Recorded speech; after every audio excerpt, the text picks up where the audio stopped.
Baik rekan-rekan sekalian yang saya hormati dan saya banggakan ya. Dikjaya Dina Makna atau disebut juga sadar wicara.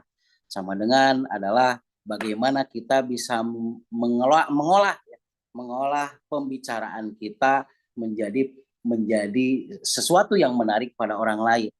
Yang harus kita lakukan adalah bagaimana kita membentuk autosugesti pada diri kita sehingga kita akan berhasil menjadikan heterosugesti pada orang lain. Sama dengan ketika kita bisa memberikan makna yang positif kepada diri kita, bisa ngupahan diri orang, bisa sering berdialog dengan diri kita dengan sesuatu yang positif pada diri kita, kita akan dikenal baik oleh orang lain, kita layak menjadi orang yang istimewa bagi orang lain, kita juga akan mendapatkan kebahagiaan versi diri kita, dan Allah akan melindungi dan memberikan satu petunjuk pada apa yang kita butuhkan.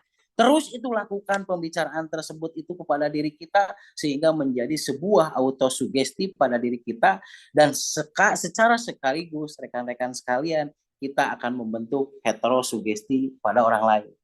Jika kita ingin mempengaruhi orang lain, yang harus kita lakukan adalah pengaruhi diri kita sendiri. Makanya jangan aneh kalau di lapangan Anda menawarkan produk ataupun apapun, orang lain berpikirnya sedikit melamun gitu loh. Oh, berarti tanya pada diri kita. Mungkin produk tersebut itu kurang berpengaruh pada diri kita. Makanya yang harus kita lakukan dan persiapkan adalah bagaimana kita mempersiapkan diri kita itu seolah-olah ataupun terpengaruh oleh produk tersebut, dan kita itu menyanjung produk tersebut sehingga ketika kita ungkapkan produk tersebut itu akan secara otomatis mempengaruhi orang lain. Begitu rekan-rekan sekalian. Nah, salamatul insan bihifdzil lisan.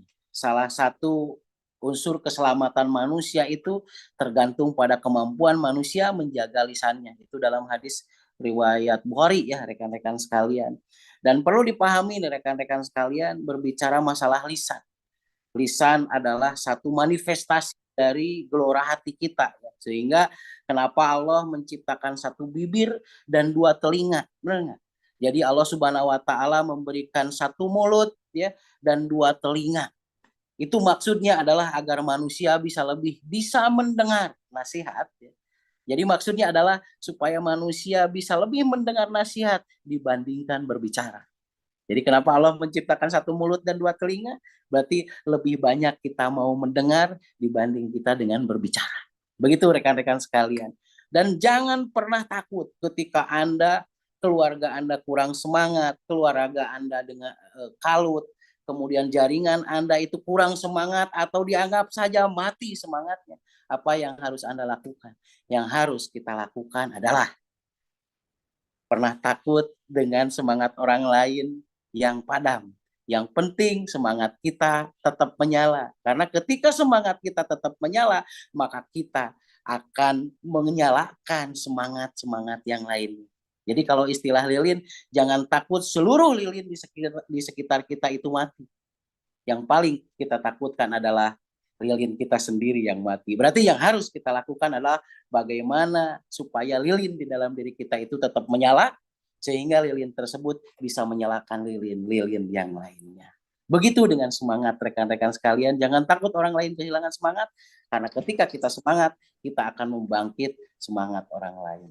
Terima kasih, mungkin itu intinya dari Dikjaya Dina Makna. Kita harus berhasil bagaimana memaknai diri kita yang positif sehingga kita membentuk autosugesti yang positif bagi diri kita.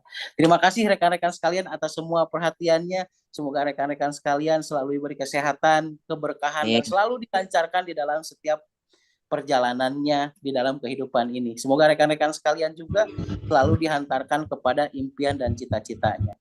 Sekali lagi terima kasih. Billahi taufiq wal hidayah. Wassalamualaikum warahmatullahi wabarakatuh.